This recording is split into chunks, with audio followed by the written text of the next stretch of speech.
On this edition of the Marne Forward, we'll pause to remember one great American hero, show you what the Iraqi police are learning, and then take you to hear the music of Premium Blend.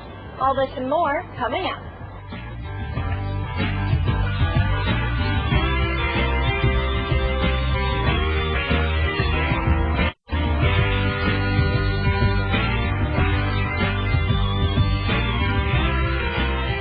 Hello and welcome to this edition of the Marne Forward. I'm Specialist Rebecka Reyes reporting from Baghdad. Here's this week's Marne News Minute. Multinational Division Center has stepped up in the fight against criminal elements south of Baghdad. Since March 24th, its Apache and Kiowa helicopters from 3rd Combat Aviation Brigade have killed 36 enemy fighters in support of troops on the ground. Since March 22nd, more than 200 criminals have been detained, 40 Shia criminal fighters killed, 60 weapons caches found, and nearly 30 improvised explosive devices cleared on area roads. Iraqi security forces are taking the lead in securing the city of Mahmudiyah against Shia criminal groups. Soldiers for the 6th Iraqi Army Division are taking control of the city's neighborhoods with the support of the 3rd Battalion, 320th Field Artillery, 3rd Brigade Combat Team, 101st Airborne Division Air Assault. This effort, which began March 27th, has already proven successful. A cordon search resulted in the discovery of a significant weapons cache in the Codicea Apartments March 28th. And that's your Marne News Minute. For soldiers in the 3rd Infantry Division, one date in early April causes us to pause and remember. On April 4th, 2003, Sergeant First Class Paul R. Smith went above and beyond the call of duty when he defended his soldiers by braving hostile fire. Smith sacrificed his life to save the lives of others. That's just one reason why we pause to remember him. Specialist Adam Prickle reports. For soldiers of the 3rd Infantry Division, this place is hallowed ground. 5 years ago, right here on this spot near the Baghdad airport, Sergeant First Class Paul R. Smith gave his life defending the lives of the men in his command. For his actions on that day in April, Smith was awarded the Medal of Honor.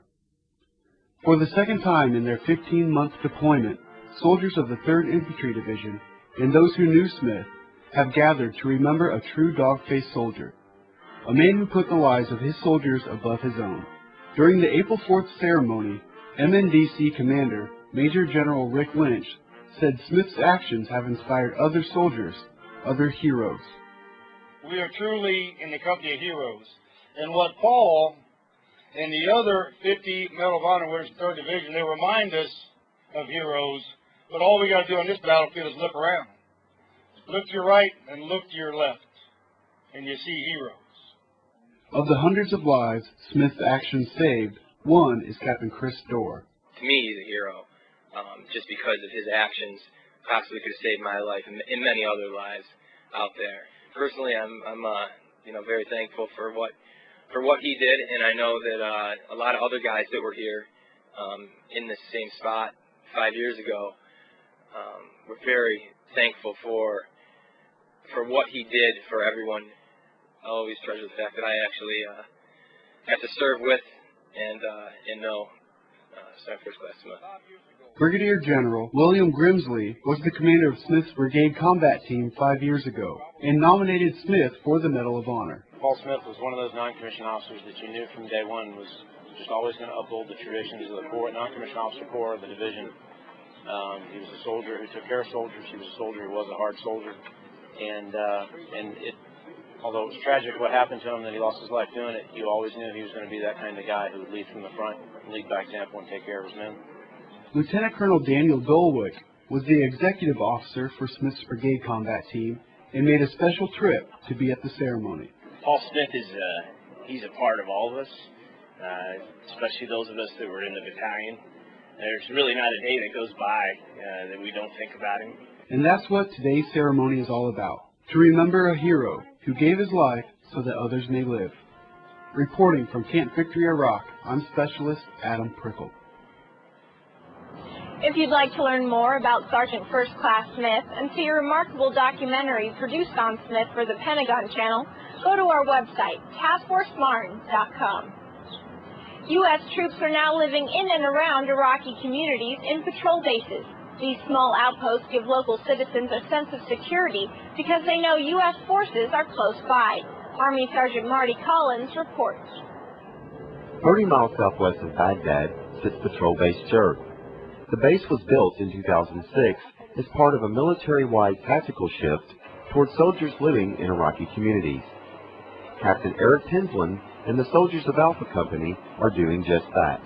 We're obviously responsible for the Jerf Sucker area, which includes the Nahia, Jerf Nahia, which is the town center for all of Jerf Sucker. The Nahia consists of approximately 4,000 people. The entire Jerf Sucker region encompasses 105,000 people. Although these troops don't have the amenities of life at a forward operating base like Camp Victory, Tinslin says life here at the patrol base isn't bad. With the two platoons out here, we have the patrol base platoon and the mission platoon. They're both out here. We have 5 mill vans each for each of those platoons. So we fit about 8 to 9 guys in each of those mill vans to fit the platoons in there, which is fine. It's okay, I guess. But we're at the point now, after doing some construction, that we've actually gotten everybody inside a mill van, so they're not sleeping outside anymore. While training at Fort Stewart, Alpha Company soldiers searched houses and kicked down doors.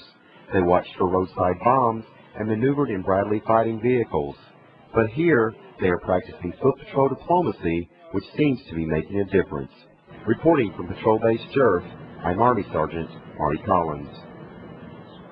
Iraqi police go to great lengths to protect the people. Specialist Adam Prickle shows us how coalition forces are helping some Iraqi police protect themselves so they can protect others. Before a mission, soldiers of the 511th MP Company sit down for a mission brief. All right, in case of small arms fire, if we get a small arms... Today's brief lets them know what to look out for on the trip from Forward Operating Base Delta to the Al-Ahrar police station. As the MPs arrive in town, local children greet them with friendly handshakes and lots of questions. Good, how are you? How are you? Good. Give me shoot. You give me shoot. No, you're... Inside the station, though, it's all business. I remember last time we came, they said that they didn't want you guys to block off the street anymore. Is that still a problem? The 511th MP Company is working with IPs to improve security, not only for the people of the town, but for the IPs themselves. Sergeant Christopher Malay says the IPs are working hard. The relationship here is really good. I mean, they're really open. They're open to any of our ideas, any of our training, anything that we bring to the table. They're able to, either do or they're willing to work with us. So it's a really good station. During their visit, the MPs identify ways the IPs can secure their station more effectively. Sergeant Malay says improving the station itself is a top priority. If we could get the force protection up, that'll be the greatest impact that we could do to the station.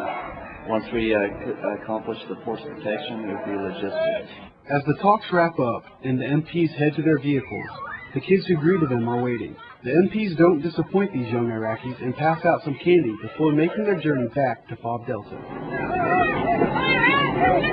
Reporting from Al-Ahrar, Iraq, I'm Specialist Adam Prickle. After a break, we'll show you what one American family is doing on behalf of a fallen soldier. Stay with us.